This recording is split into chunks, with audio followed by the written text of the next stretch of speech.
Good afternoon, everyone, and thank you so much for joining us today for the Kep Enderby Memorial Lecture. I'm joining you from Wurundjeri land, and I acknowledge Wurundjeri elders and ancestors and their ancient and unbroken connection to country and their enduring and strong culture.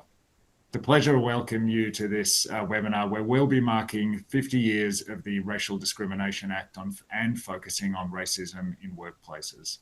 The Racial Discrimination Act was landmark legislation when it was passed in 1975.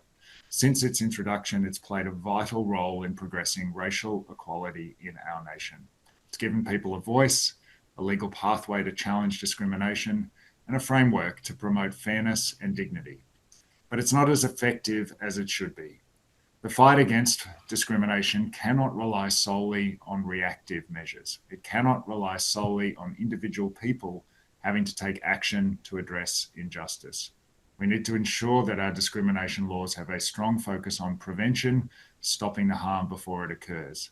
And we need to provide clear and practical support and guidance for employers and others around how to do this. This is what has happened with the introduction of the Positive Duty in the Sex Discrimination Act. The Positive Duty in the Sex Discrimination Act requires workplaces to take steps to eliminate, as far as possible, sexual harassment, sex discrimination, and other unlawful conduct.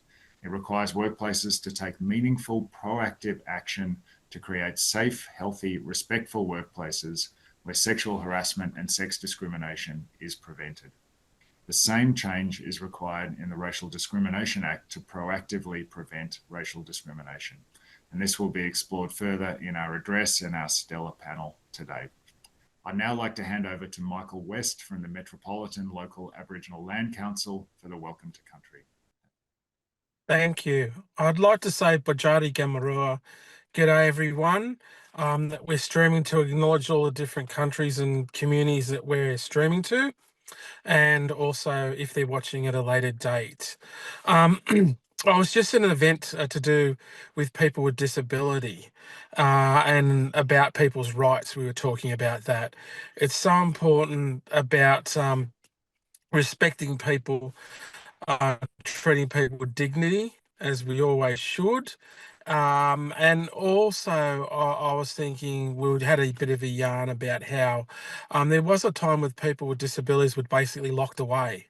And then also, when you think about it, we really need to create a society, no matter what postcode you're born in, the gender you identify, the colour of skin, the shape of your eyes, whether you're neurodivergent like I am, that you should be able to fulfill your dreams and aspirations. And that's the way it should be. And you shouldn't be harassed. You shouldn't be targeted for your gender. And you shouldn't be targeted for your cultural identity. Yes. Unfortunately, this is not always the case, is it? We've made some progress, but we've got a long way to go. Obviously, here in Sydney, we're on the land of Gadigal and Wongal, is where I am now, and we're in the boundaries of the Eora Nation, which is the Darubbin, Hawkesbury, also Georges, and also the Nepean River is the Eora Nation. I was going to say too that it's I was thinking that when we were just having a bit of a yarn before this started, that we've seen some terrible things this year, haven't we? When you think about it, we've seen that Camp Sovereignty attacked in Melbourne, a sacred place where there's burial sites there, attacked by neo-Nazis. I don't think if you're in a march and you're marching with neo-Nazis, you're on the right side of history. Maybe that's something you should actually think about. And also, when you look around the world, there's people's rights being taken away everywhere, specifically gender rights, autonomous over one's own body, which just doesn't make sense to me. Why can't you have control over your own body, regardless of gender? It just doesn't make sense. It's illogical. It's disgraceful, actually. And then and also you should be able to have an education wherever you are around the world, and that should not be determined by one's gender, which is just another stupid and crazy thing that's not right. Also, I've been thinking and talking to people, you know, some countries are actually going back very fast, going backwards very fast, aren't they? When you think about it. I don't think it's right if you're a person of colour and you can't even go down to your local store for your groceries, and you're so scared that you're going to be abducted by a van with masked people and you'll disappear. Yes, is what's happening overseas. And also, if you're going to like Bunnings, as we have here, and you're going down there and you just end up getting abducted or abducted off the middle of the street, it's not right, is it? No. As Aboriginal people and Torres Strait Islander people, we know about rights being suppressed and our voices being suppressed. It's important that we all work together. And when all the minorities get together, we're the majority. I think it's important to understand that. And that we should have good allies across everywhere to respect people's rights and to give people the opportunity to fulfill their dreams and aspirations and to participate in society. And I think we're on the right path, but we've still got a long way to go. I'd like to say on behalf of Metropolitan Local Aboriginal Land Council elders members, welcome everyone here. Let's continue the fight for rights. And no matter the postcode, the gender you identify, the colour of your skin, the shape of your eyes, neurodivergent, disability or not, we're going to create the society where there's less stairs, more ramps, and create the actual places, our communities, where people can fulfill their dreams and aspirations, and they can thrive. And remember that the young people coming through, we need to give them all the knowledge and skills for them to thrive and to be the leaders of tomorrow, as passing down wisdom and knowledge as Aboriginal people know for 65,000+ years. So congratulations on today, and please everyone have a wonderful time coming up with the festive season. And please, we were just having a yarn before of make sure you get those photos, you get the videos and everything of your family and your friends, because there will be a time when they won't be there. And it's important that you can look back and you can see those pictures and the times that you had and tap into those emotions, those wonderful memories that you have. Always was, always will be Aboriginal land, never ceded. Thank you. Thanks so much, Michael. And I should have introduced myself. For those who don't know me, my name is Hugh de Kretzer and I'm the president of the Australian Human Rights Commission.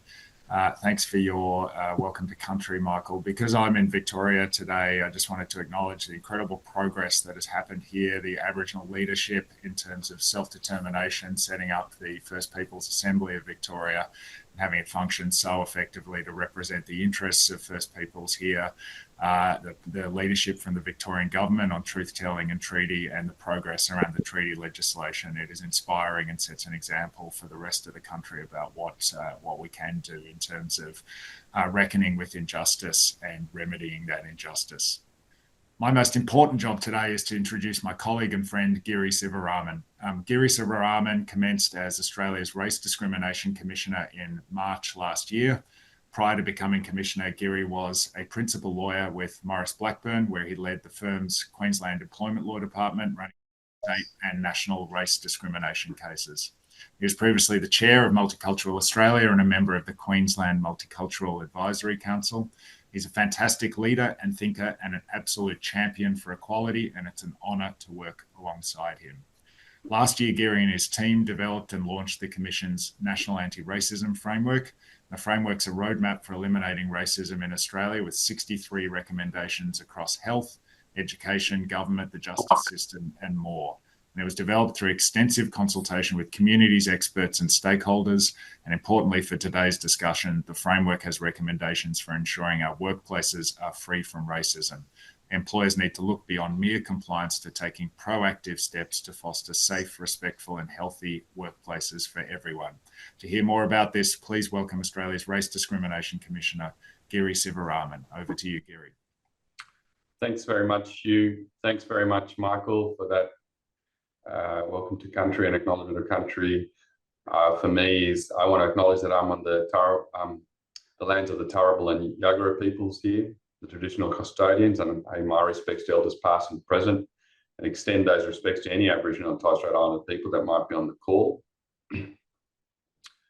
As you said, my name is Giridharan, and I'm the Commonwealth Race Discrimination Commissioner, and it's a real privilege to present this year's KEP Enderby Memorial Lecture, marking 50 years of Australia's Racial Discrimination Act, or RDA as it's also known.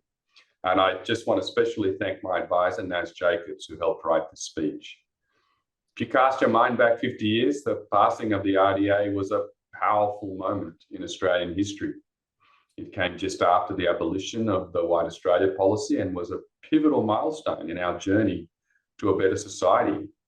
And 50 years later, when we think about the society we aspire to have for ourselves, loved ones, and future generations, I'm sure it's one founded on equality, dignity, and respect.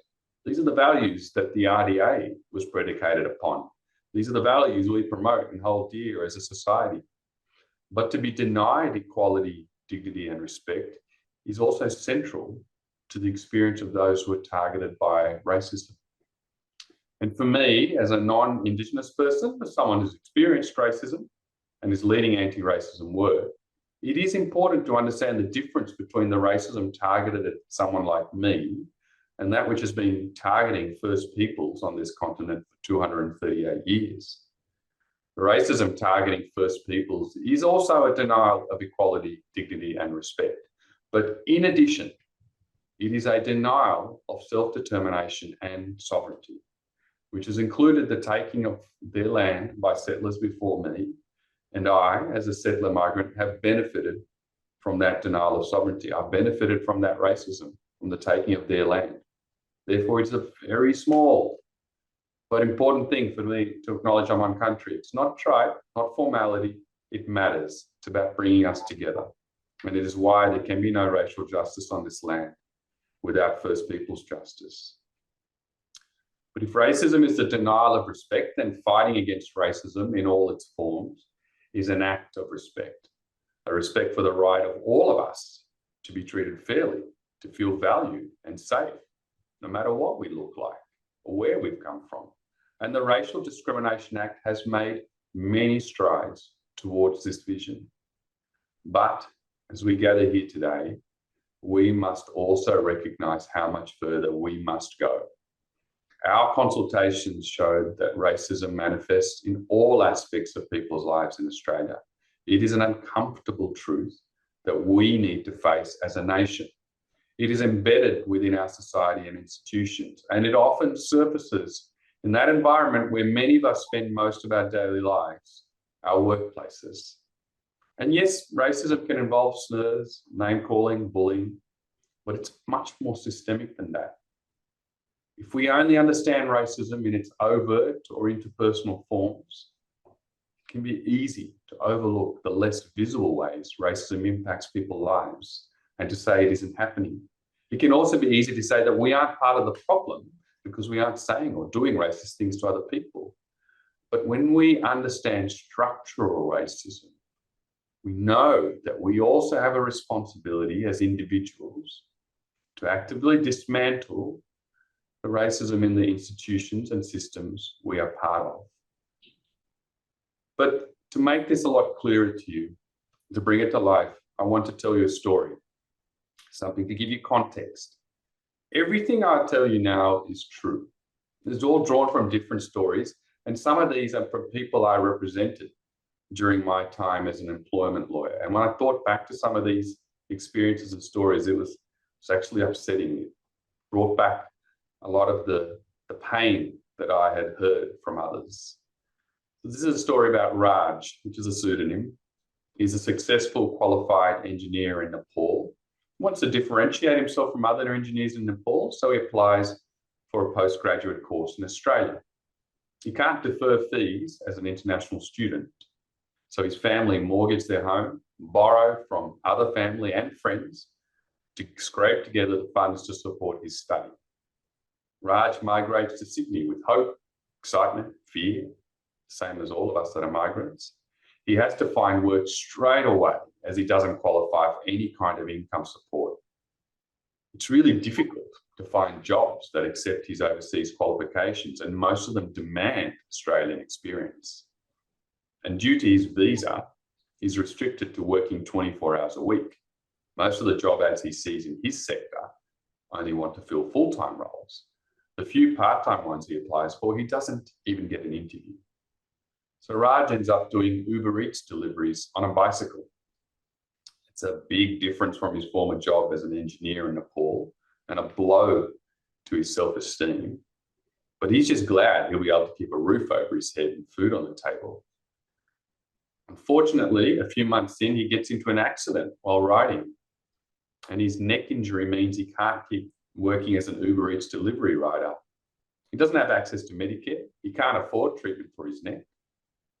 Weeks pass. He's desperate to keep afloat, so he takes a job working at a 7-Eleven convenience store, thinking this will be easier, except it quickly becomes evident that it's harder, much harder than he thought.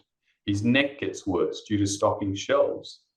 His boss, John, is another pseudonym, is significantly underpaying him. And now he's just earning $12 an hour, which is half the award wage. And with his visa restricting him to 24 hours a week, $12 an hour is just not enough to survive. So he gets more shifts at the store, working up to 40 hours a week. His neck gets worse. His mental health deteriorates. He can't afford to pay for medical help, though.